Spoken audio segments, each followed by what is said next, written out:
muscle on your Asia exam? C5. Okay. What is the key muscle for C5? Biceps femoris. So biceps. Thank you. Biceps brachialis. Yeah, and I confirmed it because I see how much test I had in there. So when we are doing this, the grading is exactly like MMT, where 5 is they have full range and you can give them resistance and they can't break out of that resistance. 4 is there's some give. 3 is they're able to do that full range. 2 is partial range and 1 is trace. Okay. So for my biceps, I want you to do this motion for me. Can you do this motion for me? She's able to do it. I can give her resistance. Hold it here. Don't let me move you. Okay. This is a 5. Okay. What is C6? Wrist extension. Wrist extension. So I'm going to put her like this because this is going to give me an against gravity motion. Okay. This is with gravity. That's not testing anything. I'm going to position the hand that it's going to move it against gravity. Okay. So can you go ahead and do this motion for me? Good. Okay. Hold it here. Don't let me move you. And let's say I can break her a little bit. Okay. This is a 4. Let's say she does it. Do that again. And then she just falls out of position. She had full range, but she dropped right out of it. What's that? 3. A 3. She had full range, but she couldn't hold it, right? She's had full range and she couldn't take resistance, so a 3. What if she just did the partial wrist extension? 2. And what if I ask her to do it, but this is why muscle palpation and why you need to know where the muscle is, because I'm going to feel for her extensor digitorum, extensor carpi radialis. I'm putting my fingers right here and asking her to do that motion. And maybe try to do it without, yeah. So do that again. So like trace. Oh yeah, so don't move. Just give me a flicker. So you guys can't really see a movement, but I can feel the contraction under my fingers, which is why palpation is so important. Okay? So that's C6, looking at it. So 5, full range and holds resistance. 4, full range, breaks out of resistance. 3, full range, can't hold resistance. 2, partial range. 1, trace. Okay? Does that make sense? Yes. Can I ask why you palpated here instead of You can palpate up there too. Okay, Yeah, you can palpate up there as long as you feel the muscle contraction. engagement?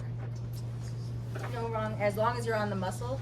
Why I avoid going closer is because at the Triceps, what's the key muscle according to your Asia? Triceps. Okay. How would we test triceps? Bring her into Bend, elbow, and push. This is why at 299 we went after this one versus prone. So you guys learn both. So I'm gonna put her in this position, and I'll say, can you do this motion for me? Okay. Where my hand needs to be here just in case she has Slaps here but can't herself. hold it up and she bonks herself in the head. So I'm gonna ask her, can you do this motion for me?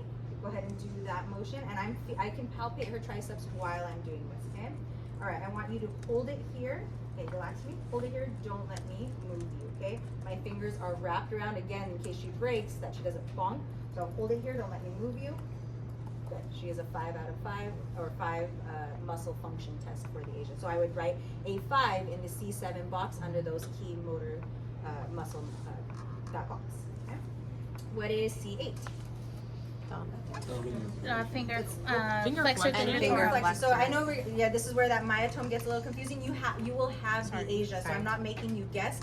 You just need to know it. So look where that key on the right next to that C8 box says the key muscle you will be testing, which says what? Flexor digitorum. Flexor, right? It says finger flexors or that flexor digitorum. So I'm going to put her into this position, and I'm going to say, can you do this with your fingers for me? Because that's against gravity. Okay, hold it here. Don't let me move you. And I'm in a bad position just so you guys can see. Hold it here. Don't let me. Hold it here. She's doing No, flexor. flex your fingers. Oh yeah. Hold it here. Don't let me move you. Okay. I'm not doing this against her. Right? I'm just using my fingers, a reasonable amount of pressure. So hold it here. Don't let me move you. Okay. So that's a 5. Let's say she holds it, but there's no resistance. So she did the full range, but I can get her. Like I can just easily get her out. That's a 3. Let's say she just does a partial curl. That's a 2. So partial curl. It's a 2.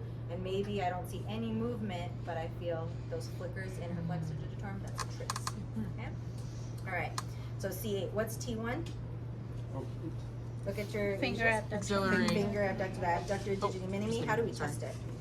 You're gonna spread the fingers, and I'm just gonna pick 2. Okay. This is now Pick 2 of those fingers and try to hold it here. Don't let me move you. Okay. Do you do all of them? Huh? You can't do all at the same time, but you can go through all of them.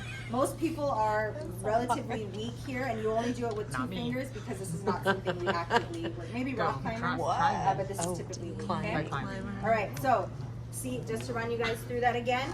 C5, elbow flexors. C6, wrist extensors. C7, elbow extensor. C8, finger and wrist finger flexors. Okay. T1, finger abduction. Those are the 5 for the upper. Lower. What is my what key motor group do we start with in the lowers? Hip flexors. Hip flexors. What myotome is that? L2. L2. So patients in supine, can you do this motion for me? Okay. Can you do that? All right, hold, okay, relax the muscle. Hold it here, don't let me move you. Hold, hold, hold, hold, hold. 5. This is still against gravity, okay? L3, this is the way I like to do L3, so that she has something to extend against. Can you do this motion for me? Okay, do it again. Hold it here, hold it right there, hold it, don't let me move you. I don't want that straight leg screw home mechanism, so slight flexion, hold it here, don't let me move you. Okay, L3. What's L4? Dorsiflexion. Can you do this motion for me? Okay. Hold it here. Don't let me move you. Good. And same thing with that gastroc. You can also raise it out here because we don't get that limitation from the gastroc. So do this again. Hold it here. Good. S1. Plantar flexion. Plantar flexion. Can you do this? Hold it. Yeah. Hold it here. Don't let me move you. Hold, hold, hold, hold. This one you can give it some if you really want to test its strength. But if a patient has strength here, probably we can do other things with this patient, right? If she's got strong plantar flexors. Yeah. So you don't bring the patient to the halfway point. You let the patient go. The full, yeah. You can decide because right here, you can do halfway. Stay halfway. It's fine. Halfway. We bring the patient halfway and then we. Yes, I am not going to get on you on MMT on this because the standardization of this is weak compared to MMT. Okay. So as long as we are testing that muscle function, now if you are providing resistance to a patient, we're in good shape because that means that myotome has good function, and now the minutia between it's like little weak and little strong is like, oh good, we've got motion, we have something to work with in this position. Okay, just making sure. Yes, absolutely. No, and as long as you say, if you say, I'm going to test the, pull her big toe upwards. Okay, hold it here, don't let me move you. Oh, as a, yeah. Okay, so it's just the extension of the big toe, hold it here, don't let me move you. Okay, good. Easy? Easy enough? All right. One thing I did want to go over with you guys, central cord injuries. Central cord injuries, what is the definite part of the spinal cord that's injured with? Anterior white commissure. The anterior white commissure, that centralmost point in a central cord injury is always gone. So that patient will lose bilateral pain and temperature sensation because at the anterior white commissure is where bilateral spinal thalamic tracts will cross.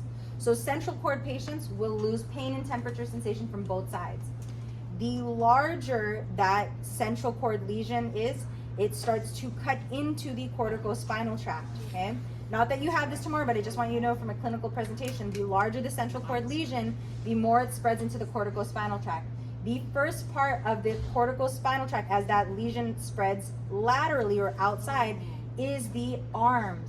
So a central cord lesion is more